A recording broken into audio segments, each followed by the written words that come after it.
Y vamos con la siguiente pregunta, que dice, ¿qué supone la regla de reciprocidad? Primera opción, que debemos dar algo a cambio de lo que nos dan. Segunda opción, que podemos aceptar regalos sin necesidad de devolver nada. Y tercera opción, que debemos intentar corresponder a lo que otra persona nos proporcione. En este caso, la respuesta correcta corresponde a la tercera opción. La regla de reciprocidad dice que debemos intentar corresponder a lo que otra persona nos proporcione. Vemos el documento. Veremos que página 161, superior derecho, dice, según la regla de reciprocidad, debemos tratar de corresponder a lo que otra persona nos proporcione. La norma nos impele con fuerza a devolver en el futuro, desde una invitación a comer o la ayuda prestada por una compañera de trabajo hasta un simple like recibido en redes sociales. Por descontado, no corresponder puede suponer ser mal visto e incluso que nos etiqueten de malquedados o caraduras. Por eso, la respuesta correcta corresponde a la tercera opción. Siguiente pregunta, que dice, ¿en qué contextos se utiliza comúnmente la regla de reciprocidad? Primero, en contextos comerciales y negociaciones interpersonales. Segundo, en el ámbito deportivo y de entretenimiento. Y tercero, en la amistad y relaciones personales. La respuesta correcta corresponde a la primera opción. La regla de reciprocidad se usa comúnmente en contextos comerciales y negociaciones interpersonales. Si vemos el documento, veremos que dice, en la página 161, la parte inferior, dice, también es una regla utilizada habitualmente con fines comerciales, como cuando entregan una muestra gratuita de un nuevo producto al salir del metro o nos dan a probar queso en el súper. Es frecuente igualmente el uso de la reciprocidad en cualquier negociación interpersonal o intergrupal. Pensemos en los acuerdos previos que rigen los convenios laborales, por ejemplo, donde mediante sucesivas concesiones mutuas se intenta llegar a un punto mínimo de acuerdo que satisfaga a cada una de las partes. Por eso, entonces, aquí en fines comerciales, negociación de la regla de reciprocidad, la respuesta correcta es la primera opción. Siguiente pregunta. Dice, ¿qué norma se utiliza con fines comerciales como la entrega de muestras gratuitas para fomentar la compra? Primera opción, norma de coherencia. Segunda, norma de validación social. Tercera, norma de reciprocidad. Pues bueno, pues la opción correcta es la tercera opción, que es lo que hemos visto, ¿no? En la parte inferior de la página 161. También es una regla utilizada habitualmente, la regla de reciprocidad, utilizada habitualmente con fines comerciales, como cuando entregan una muestra gratuita de un nuevo producto al salir del metro, que es lo que habíamos visto, o nos dan a probar queso en el súper. Entonces, regla de reciprocidad se usa mucho en fines comerciales. Por ello, la respuesta correcta es la tercera opción. Siguiente pregunta, que dice, ¿en qué consiste la táctica de esto no es todo en la venta de productos de gran consumo? Primera opción consiste en anunciar un producto con un precio y luego subirlo sorpresivamente. Segunda opción está la táctica de esto no es todo. Consiste en ofrecer un producto a un precio concreto y después añadir un extra de regalo. Y tercera opción, la de la táctica de esto no es todo, consiste en ofrecer un producto a un precio y al dejar tiempo para reflexionar, hacer un descuento o añadir un extra de regalo antes de que el cliente responda. La respuesta correcta es la tercera opción. La táctica de esto no es todo, que se usa en productos de gran consumo, consiste en ofrecer un producto a un precio, dejar tiempo para reflexionar y hacer un descuento, añadir un extra antes de que el cliente responda. Vemos el documento, veremos que página 162 al inicio dice: la táctica muy utilizada, la de esto no es todo, muy utilizada en la venta de productos de gran consumo, consiste básicamente en ofrecer un producto a un cliente a un precio concreto y tras darle un breve momento para reflexionar, pero antes de que responda en una dirección u otra, el agente de influencia lo vuelve más atractivo realizando un descuento sobre el precio inicial o añadiendo un extra de regalo. Entonces, eso queda claro, la táctica de esto no es todo. Es dar un precio concreto al cliente, antes de que responda, darle algo más. Por ello, la respuesta correcta es la tercera opción.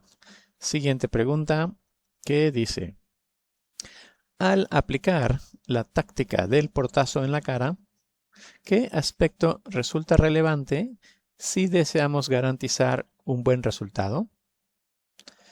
Primera opción, dejar pasar al menos 24 horas. Segunda opción, que la persona que realiza la segunda petición sea la misma. Tercera opción, que la persona que realiza la segunda petición sea diferente para evitar sospechas. La respuesta correcta corresponde a la segunda opción.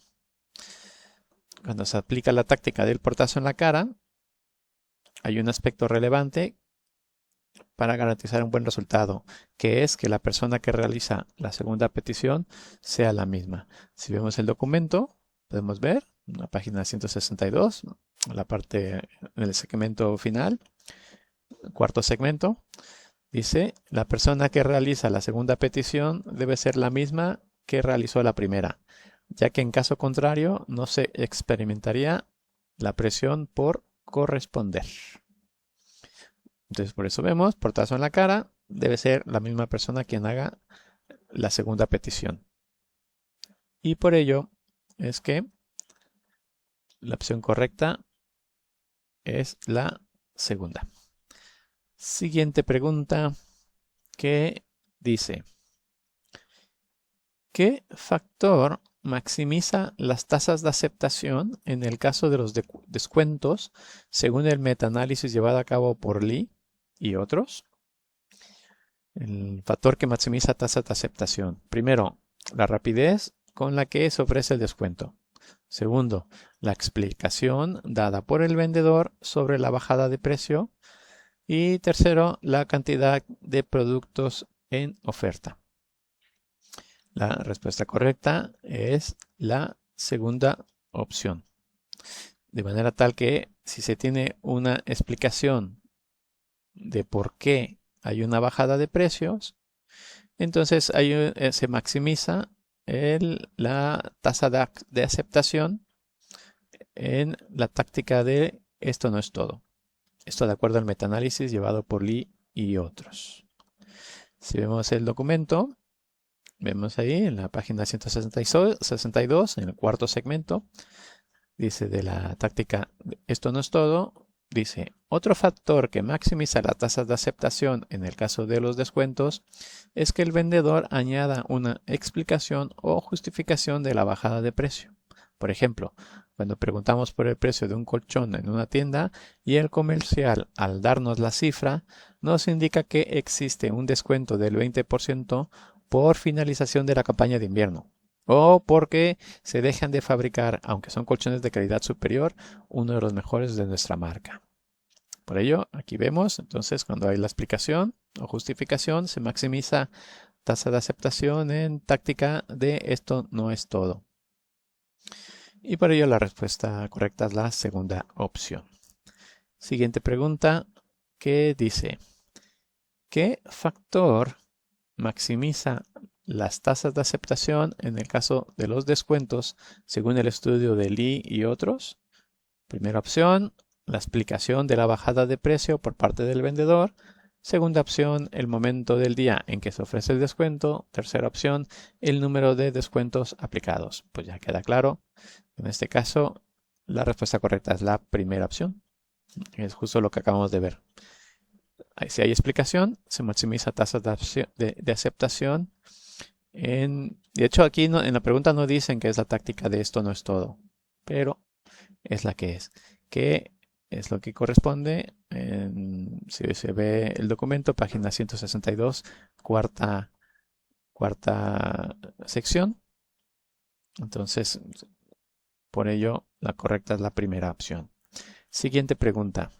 Dice, ¿cuál es uno de los factores que incrementa el atractivo de una fuente de influencia? Primera opción es la inteligencia. Segunda opción es la habilidad lingüística. Tercera opción es la apariencia física.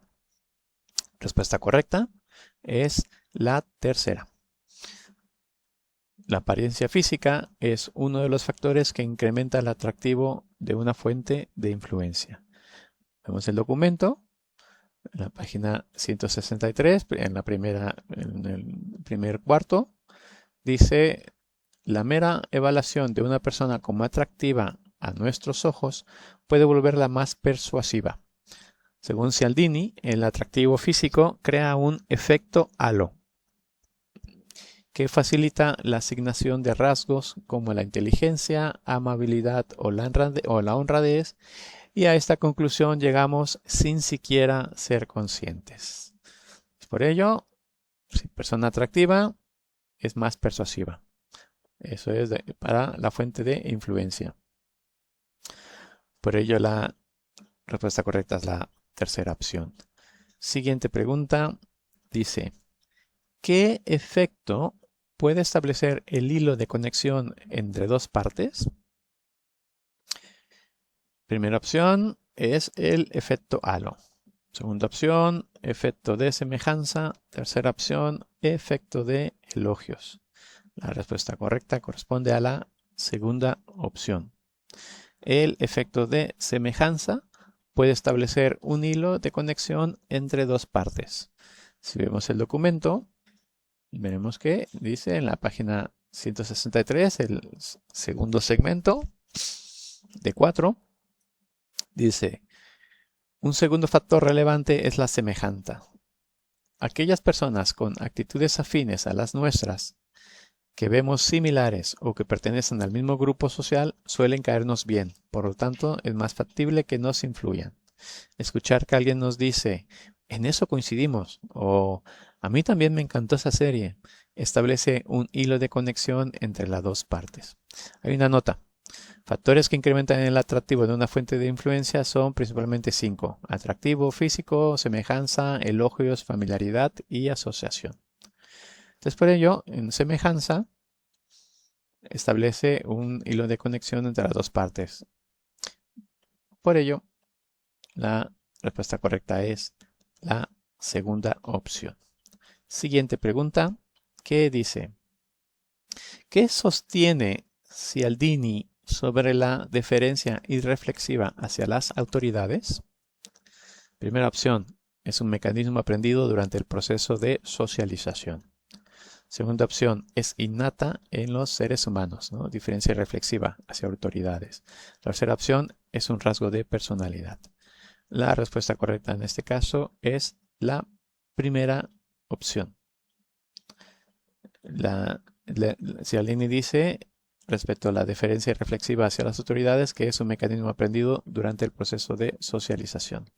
Si vemos el documento, veremos que página 164, el segundo segmento de 4, dice, según Cialdini, la deferencia irreflexiva hacia las autoridades como forma de atajo en la forma de decisiones es un mecanismo aprendido durante el proceso de socialización que refuerza las respuestas que implican conformidad hacia estas figuras.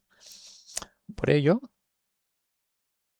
aquí en deferencia reflexiva, la opción correcta es la primera. Se aprende en el proceso de socialización. Siguiente pregunta. Dice, ¿qué atribuimos a las personas expertas? Primera opción, atribuimos posesión de objetos simbólicos. Segunda opción, atribuimos capacidad de coerción. Y tercera opción, atribuimos alta capacidad o conocimientos sobre algo en particular. La respuesta correcta es la tercera. Nosotros a las personas expertas les atribuimos alta capacidad o conocimiento sobre algo en particular. Vemos el documento, página 164, segundo segmento de 4. Otra expresión explícita de la autoridad es la influencia que poseen sobre nosotros las personas expertas, a las que atribuimos una alta capacidad o conocimientos acerca de un tópico en particular, y cuyo juicio se cree fiable. La tendencia de títulos, cargos u otros elementos simbólicos similares funcionan como señales que inmediatamente transmiten confianza. Por ello, cuando hay expertos, alta capacidad, conocimientos, de manera tal que la respuesta correcta es la tercera opción. Siguiente pregunta. Dice, según Cialdini, ¿por qué la percepción de escasez nos motiva a querer conseguir el producto o servicio? Primera opción, debido a indiferencia y conformidad. Segunda opción, debido a pasividad y resignación. Y tercera opción, debido a reactancia y deseo de sentirnos únicos. Respuesta correcta, la tercera. La reactancia y el deseo de sentirnos únicos nos motiva a querer conseguir el producto o servicio. Si vemos el documento, página 165, primer tramo de 4, que dice, ¿qué mecanismos convierten la percepción de escasez en un elemento motivador de la complacencia? La literatura ha delimitado fundamentalmente dos, la reactancia y el deseo de sentirse único. Ver capítulo 11. Por ello, aquí reactancia, deseo de sentirse únicos, con respecto a percepción de escasez, la respuesta correcta es la tercera opción. Siguiente pregunta. Dice, ¿cuál de los siguientes mecanismos explica la escasez de un producto o la venta aumente su atractivo al percibirse esta como una restricción de libertad? Primera opción es lo explica el deseo de sentirse único. Segunda opción lo explica el autoensalzamiento. Tercera opción lo explica la respuesta de reactancia. La respuesta correcta es la tercera opción. La respuesta de reactancia explica la escasez de un producto o que la venta aumente su atractivo cuando se percibe esta como una restricción de libertad. Vemos el documento. Lo que veremos es en la página 165, el segundo tramo de 4, que dice, la disponibilidad limitada de un objeto puede asociarse con sentimientos de pérdida. Y, según la teoría de la reactancia de Brehm del 66, respondemos con resistencia y rechazo ante situaciones donde percibimos que nuestra libertad se reduce. De esta forma, la señal de escasez se correspondería con un mayor deseo de poseer aquello que se nos niega o restringe. Entonces, de manera tal que, vemos ahí en teoría de reactancia, resistencia, rechazo, libertad se reduce. Por tanto, la respuesta correcta corresponde a la tercera opción. Siguiente pregunta dice, ¿qué supone la coherencia entre nuestra conducta y actitudes? Primera opción, supone falta de racionalidad y honradez. Segunda opción, supone capacidad de autocontrol y disciplina. Y tercera opción, supone sobrecarga informativa y complejidad. Respuesta correcta, la segunda. La coherencia entre nuestra conducta y actitudes supone capacidad de autocontrol y disciplina. Vemos el documento, veremos que página 165, tercer tramo de 4, dice, ser coherente se suele vincular con capacidad de autocontrol y disciplina, y también con otros rasgos como honradez y racionalidad. Entonces, por ello, capacidad de autocontrol, disciplina y coherencia. De manera tal que la respuesta correcta es la segunda opción.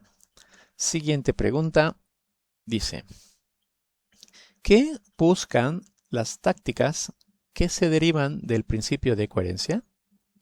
Primera opción, buscan generar confusión en la persona blanco de influencia.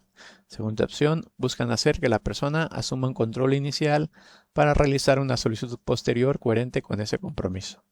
Tercera opción, buscan evitar que la persona asuma compromisos. Respuesta correcta, la segunda. Las tácticas que se derivan del principio de coherencia buscan hacer que la persona asuma un compromiso inicial para realizar una solicitud posterior coherente con ese compromiso. Si vemos el documento, veremos que en la página 165, cuarto tramo de 4, se indica, las tácticas derivadas de este principio buscan que la persona blanco de influencia asuma un compromiso inicial y, de esta forma, realizar una solicitud posterior coherente con dicho compromiso. Por ello, aquí es compromiso inicial, solicitud posterior, coherente con compromiso, principio de coherencia. Por ello, la respuesta correcta es la segunda opción. Siguiente pregunta. Dice, ¿por qué la táctica de la bola baja es más eficaz cuando la segunda petición la realiza la misma persona que hizo la primera? Primera opción. Es más eficaz porque la persona se siente más segura si la segunda petición viene de la misma fuente. Segunda opción. Es más eficaz porque se refuerza la coherencia con la primera decisión al provenir de la misma fuente. Tercera opción. Es más eficaz porque se percibe como una estrategia más eficaz si la segunda petición viene de la misma persona. Respuesta correcta. Segunda opción. La táctica de la bola baja es más eficaz si la segunda petición viene de la misma persona porque refuerza la coherencia con la primera decisión. Si vemos el documento, veremos en la parte inferior de la página 166, en la táctica de la bola baja, que dice, debido a que aceptamos un compromiso inicial por resultarnos fácil, accesible o ventajoso, si posteriormente el agente de influencia cambia las condiciones por algo que resulta menos deseable, por presentar costes adicionales que permanecieran ocultos en primera instancia, muy probablemente sigamos siendo coherentes con la primera decisión, pese a que la bola imaginaria derriba los pilares o la base sobre la que se sustenta nuestra primera decisión. Esta permanece en pie. Ahí el nombre de la táctica. Entonces, vemos que mantenemos siendo coherentes con primera decisión, táctica de la bola baja. Es por ello que respuesta correcta es la segunda opción. Siguiente pregunta que dice, ¿qué conclusión se ha alcanzado en múltiples investigaciones sobre la conformidad con la solicitud inicial? Primera opción. La conformidad con la solicitud inicial conlleva una disminución en la probabilidad de cumplir con el segundo requerimiento. Segunda opción, que la conclusión es cuando la conformidad con la solicitud inicial se percibe como un indicativo del autoconcepto, es más fácil que se cumpla con el segundo requerimiento. Y tercera opción, la conclusión es que la conformidad con la solicitud inicial no tiene impacto en el cumplimiento del segundo requerimiento. Respuesta correcta es segunda opción. Cuando se ve en lo que referente a múltiples investigaciones sobre conformidad con solicitud inicial, se ha llegado a la conclusión que cuando la conformidad con la solicitud inicial se percibe como un indicativo del autoconcepto, es más fácil que se cumpla con el segundo requerimiento. Vemos el documento, podemos ver en la página 166, segundo tramo de 4, que dice en respecto a conformidad con solicitud inicial que metaanálisis posteriores han confirmado cuando la conformidad con la solicitud inicial se percibe como un indicativo del autoconcepto o autoimagen, es más fácil que se cumpla con el segundo requerimiento. Entonces, aquí podemos ver metaanálisis, conformidad con solicitud inicial. Entonces, si se percibe como un indicativo de autoconcepto o imagen, es más fácil que se cumpla segundo requerimiento. Por ello, la respuesta correcta es la segunda opción. Siguiente pregunta. Dice, un elemento central que explica el éxito de la táctica del pie de la puerta es que la conformidad con la solicitud inicial, primera opción, sea percibida como un concordante con el autoconcepto. Segunda opción, que provoque reactancia en la persona blanco de influencia. Tercera opción, que suponga una petición extrema muy costosa. Respuesta correcta, la primera opción. Un elemento central que explica el éxito de la táctica de pie de la puerta es que la conformidad con la solicitud inicial sea percibida como concordante con el autoconcepto. Si vemos el documento, veremos que página 166, segundo tramo de 4. Metaanálisis posteriores han confirmado cuando la conformidad con la solicitud inicial se percibe como un indicativo del autoconcepto imagen, es más fácil que se cumpla con el segundo requerimiento. Entonces, esto es por ello, entonces, de conformidad con solicitud inicial, de la táctica del pie de la puerta, si se percibe autoconcordante con el autoconcepto, es más fácil. Es por ello que la respuesta correcta corresponde a la primera opción. Siguiente pregunta. Dice, ¿en qué consiste la táctica de incluso un peñique es suficiente? Primera opción consiste en solicitar una donación de grandes sumas de dinero para causas sociales. Segunda opción consiste en rechazar cualquier donación por debajo de una cantidad establecida. Tercera opción consiste en pedir una pequeña contribución económica que será suficiente para el logro de un objetivo mayor. Respuesta correcta, tercera opción. La táctica de incluso un peñique suficiente consiste en pedir una pequeña contribución económica que será suficiente para el logro de un objetivo mayor. Si vemos el documento, en la página 167, primera sección de 4, en táctica de incluso un peñique suficiente, dice que esta técnica es muy utilizada por organizaciones no lucrativas con el objetivo de incrementar las donaciones a sus causas. Básicamente, consiste en solicitar una pequeña contribución económica casi insignificante, pero que sería suficiente para el logro de un objetivo mayor, como reducir pobreza infantil o el hambre, que es coherente con valores de solidaridad y justicia social del donante potencial. Entonces, por lo tanto, aquí vemos, ¿no?, de la táctica incluso un peñique suficiente, pedir pequeña contribución económica. Por ello es que la respuesta correcta es la tercera opción. Siguiente pregunta dice, si una persona de 65 años, después de una cena de empresa, decide no ir a bailar a una discoteca con sus compañeros de trabajo porque piensa que no es adecuado para su edad, ¿qué dimensión del estereotipo de los adultos mayores está influyendo en ella? Primera opción, está influyendo la dimensión descriptiva. Segunda opción, está influyendo la dimensión prescriptiva. Tercera opción, está influyendo la dimensión de sociabilidad. Respuesta correcta es la segunda opción. La dimensión del estereotipo prescriptiva es la que influye para que esta persona, después de una cena de 65 años, después de una cena de empresa, decida no ir a bailar a una discoteca porque piensa que no es adecuado para su edad.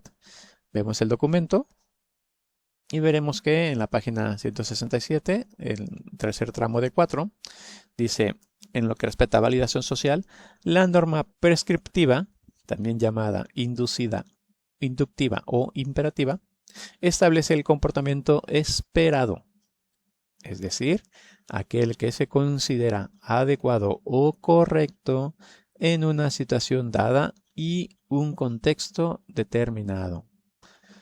Y, por otro lado, la norma descriptiva se relaciona con lo que hace o dice la mayoría de un grupo o una sociedad concreta y determina cómo se actúa o cómo es normal actuar.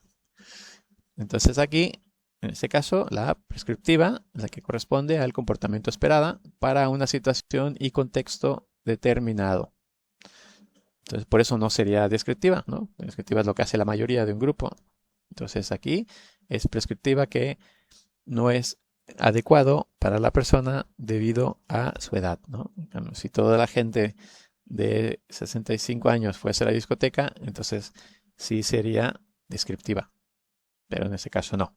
Es la tercera opción, la segunda opción, perdón, prescriptiva. Siguiente pregunta. Dice, ¿cuál es la diferencia entre las normas descriptivas y las prescriptivas según la teoría focal de la conducta normativa?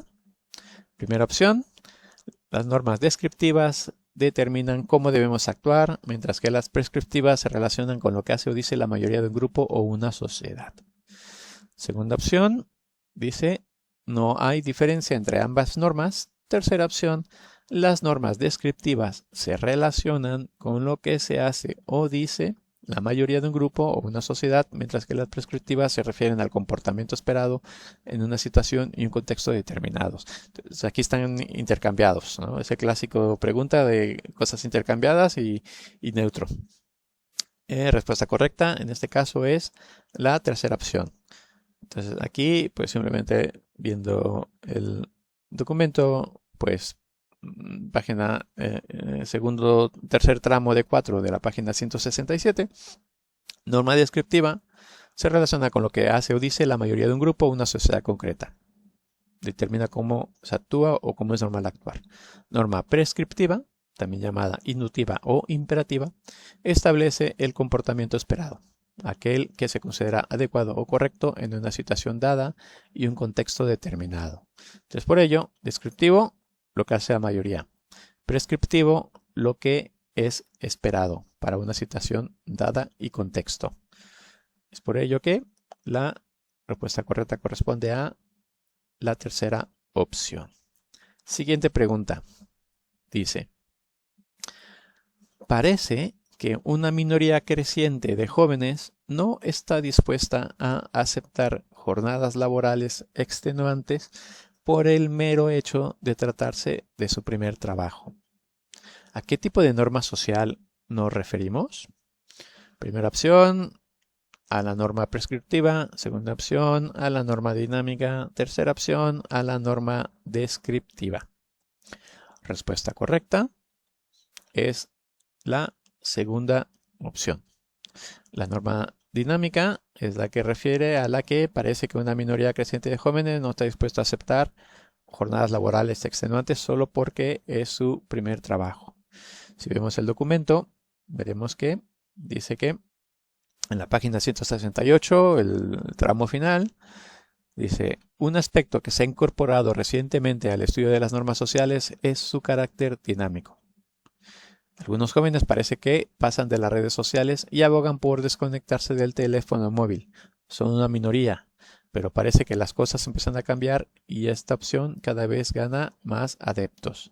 Entonces aquí, el ejemplo aquí es del móvil, ¿no? Porque una minoría, pero entonces, y cada vez gana más adeptos, pues porque es dinámico, ¿no? Entonces, y Por ello, entonces, la respuesta correcta sería la segunda opción. Cosas que van cambiando. Es dinámico. Siguiente pregunta dice, ¿qué influencia puede tener hacer referencia a una identidad compartida en el comportamiento según la teoría de identidad social? Esta es la TIS. Primera opción es la sensación de un nosotros favorece la aceptación de peticiones por parte del agente de influencia. Segunda opción es referencia a identidad compartida. Segunda opción es la identidad compartida solo influye en elementos categoriales relativamente simples o triviales. Tercera opción, y tiene poca influencia, ya que la identidad compartida no afecta significativamente el comportamiento. De aquí, la respuesta correcta es la primera opción. La sensación de nosotros favorece la aceptación de peticiones por parte de la gente de influencia y que hace referencia, ¿por qué hace referencia a una identidad compartida? Esto sería de acuerdo a la teoría de identidad social, la TIS.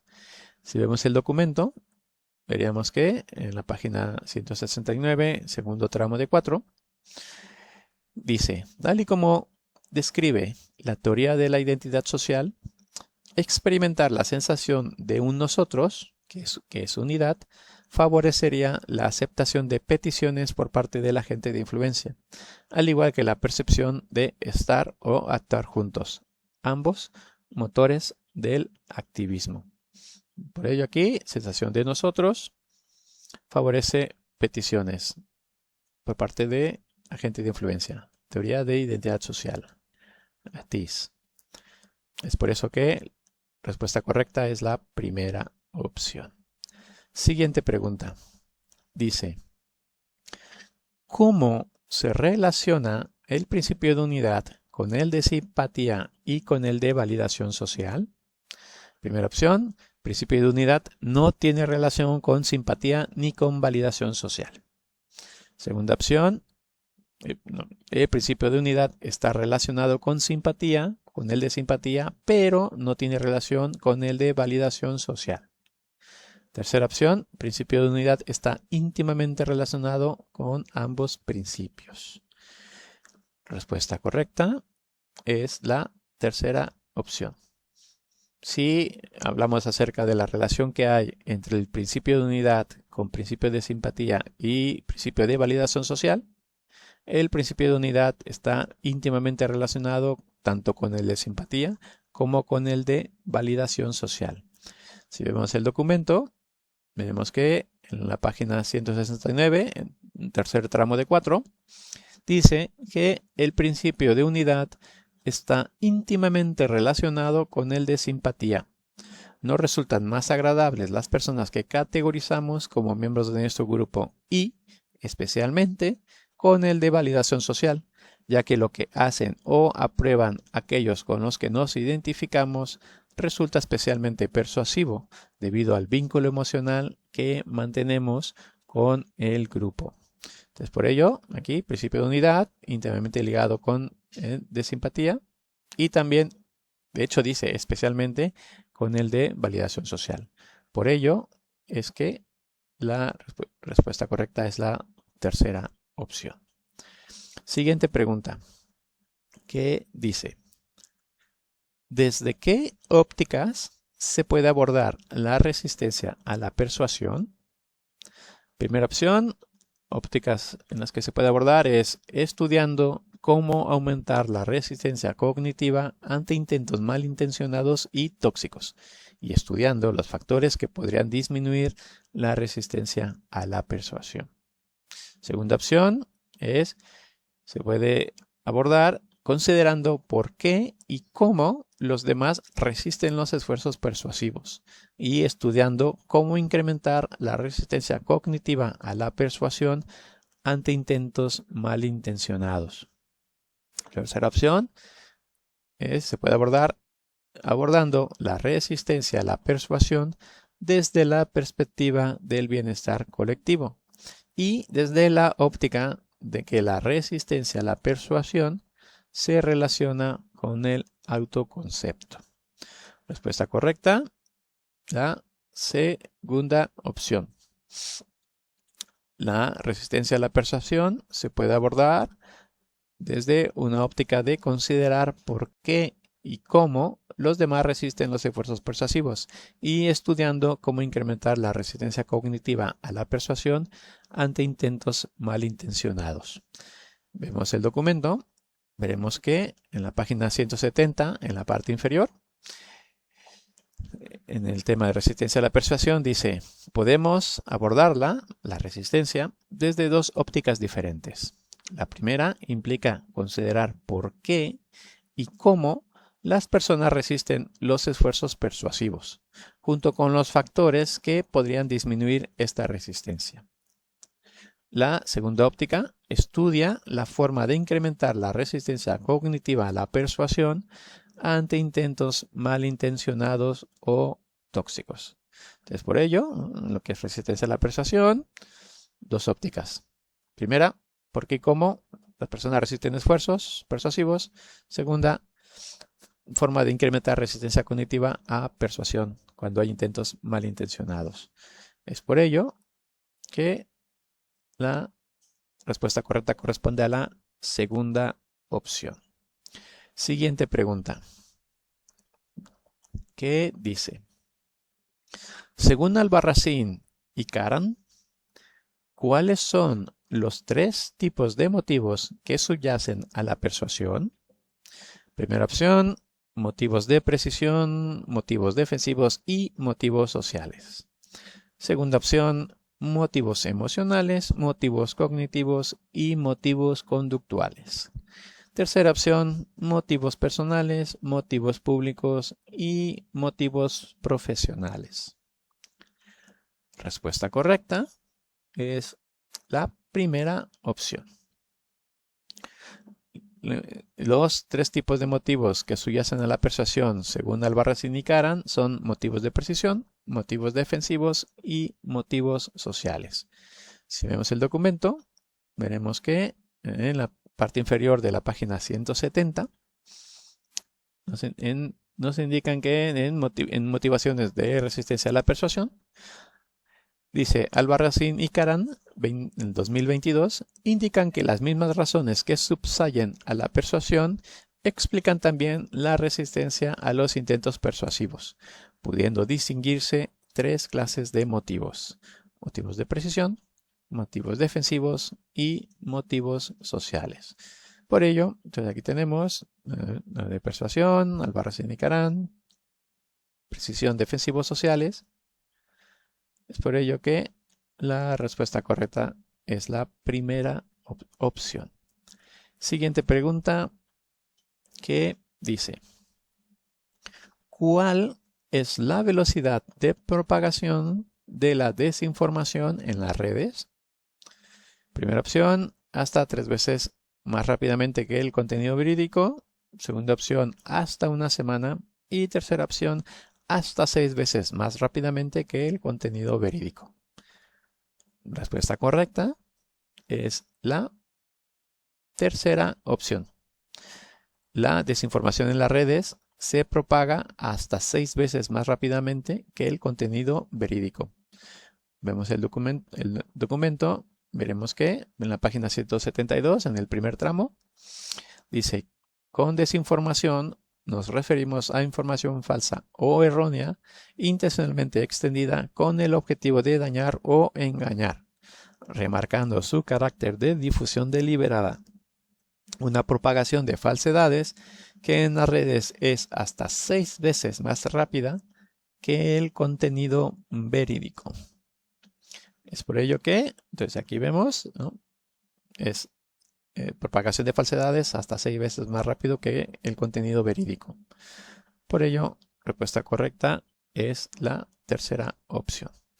Siguiente pregunta dice: en el contexto del estudio de las creencias conspirativas, ¿Con qué tipo de motivación podemos vincular la búsqueda de algún tipo de intencionalidad en todo lo que ocurre a nuestro alrededor?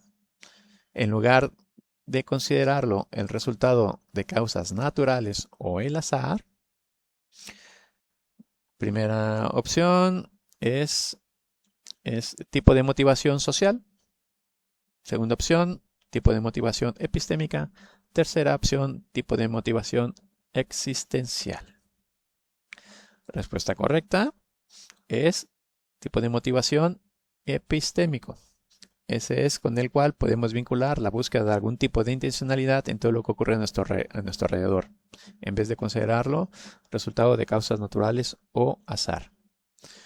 Entonces, y si vemos el documento, página 174C, en tercer tramo de 4, ¿no? En ideas conspirativas. Entonces, ¿cómo es posible que las personas mantengan ideas conspirativas sin fundamento sólido o pruebas sustanciales basadas únicamente en especulaciones? La literatura científica ha desvelado la existencia de 3 tipos de causas. Primera, refiere a una motivación de carácter epistémico, el deseo de entender y comprender mejor el mundo. Si las personas se sienten frustradas o abrumadas por la información disponible sobre un tema y les parece demasiado limitada, confusa o contradictoria, pueden recurrir a las teorías conspirativas como una forma de explicar y simplificar eventos complejos y reducir la incertidumbre. Un ejemplo claro es la búsqueda de patrones e intencionalidad en lo que ocurre alrededor. Hay alguien detrás de esto, en lugar de considerarlo el resultado de causas naturales o simplemente el azar. Es por ello, en lo que el tema de ideas conspirativas, ¿no? Hay una motivación de carácter epistémico y entonces se buscan patrones e intencionalidad en lo que ocurre y se descarta que sean causas naturales o al azar. Es por ello que la respuesta correcta es la segunda opción. Siguiente pregunta, que dice, la evidencia preliminar muestra que la creencia en conspiraciones es mayor en los dos extremos del espectro político, pero más pronunciada entre los votantes de partidos. Primera opción, de partidos populistas. Segunda opción, de partidos de extrema izquierda. Tercera opción, entre votantes de partidos de extrema derecha. Respuesta correcta es la tercera opción. Entonces, la evidencia preliminar muestra que la creencia en conspiraciones ocurre en ambos partidos de extremo político, tanto de derecha como de izquierda, pero es más pronunciada entre votantes de partidos de extrema derecha. Si vemos el documento, vemos que en la página 175, primer tramo, dice, la creencia en conspiraciones es mayor en los extremos del continuo político, con una distribución en forma de U.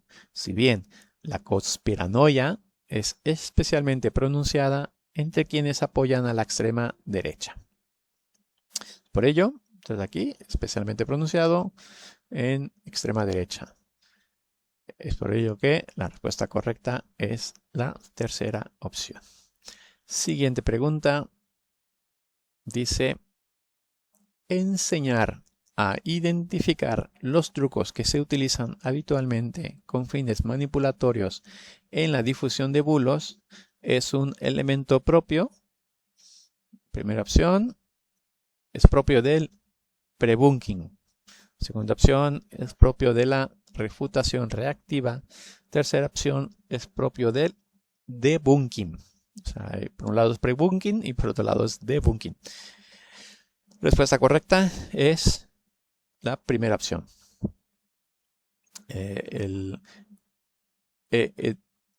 Prebunking es un elemento, el enseñar a identificar los trucos que se utilizan habitualmente con fines manipulatorios en la difusión de bulos es un elemento propio del prebunking. Vemos el documento. Veremos que en la página 175, el tercer tramo de 4, El segundo elemento del prebunking es aprender a identificar los trucos o falacias utilizados habitualmente con fines manipulativos, para así poder refutar la información errónea que se presente posteriormente. Entonces, por ello vemos aquí el prebunking, identificar trucos o falacias. Y es por ello que la opción correcta es la primera opción. Siguiente pregunta. Dice, según las recomendaciones de Eckler y colaboradores 2022, para desacreditar un bulo de forma eficaz, debunking, que sería debunking, si se presenta un mensaje refutatorio, ¿en qué momento debe presentarse la información errónea? Primera opción, debe presentarse en la mitad del mensaje, indicando que el relato es falso. Segunda opción, debe presentarse al final del mensaje, para dar un ejemplo concreto de desinformación.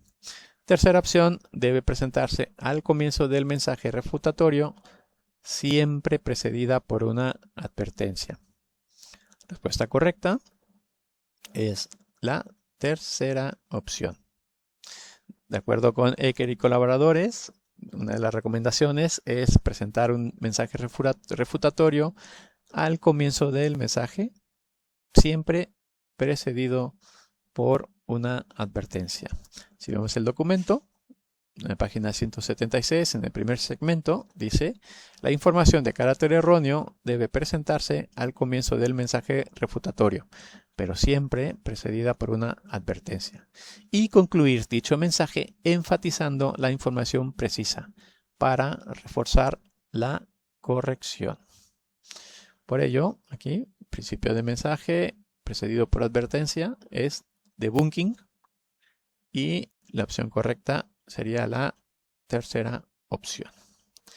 Siguiente pregunta. Dice, ¿qué estrategia debemos priorizar si tratamos de desmontar un bulo que escuchamos a un amigo mientras charlamos en una comida? Primera opción es la estrategia de intentar comprender sus creencias y contrarrestarlas con un lenguaje sencillo. Segunda opción, una estrategia de hacerle ver que no es un experto en el tema ni acredita la formación necesaria. Tercera opción, con la estrategia de enseñarle las conclusiones de artículos científicos recientes que lo refuten. Respuesta correcta es la primera opción. Así que si tratamos de desmontar un bulo escuchando a un amigo mientras charlamos en una comida, la estrategia que debemos priorizar es intentar comprender sus creencias y contrarrestarlas con un lenguaje sencillo. Si vemos el documento, veremos que en la página 176, el tercer tramo de 4, en estrategias de intervención, dice que en conversaciones directas cara a cara, por ejemplo, con familiares o amigos, se debe optar por un tipo de comunicación empática, orientada a la escucha activa, tratando de comprender las raíces de sus creencias antes de explicar de manera clara y concisa sus fundamentos falaces. Entonces, por ello, aquí vemos, aquí con familiares o amigos, es comprender raíces de creencias y antes de explicar de forma clara y concisa los fundamentos falaces. Es por ello que la respuesta correcta es la primera opción. Y con eso ya se finalizan las preguntas que se tienen para este capítulo, que por lo tanto se cierra entonces el capítulo 12, persuasión y cambio de actitudes. Muchas gracias.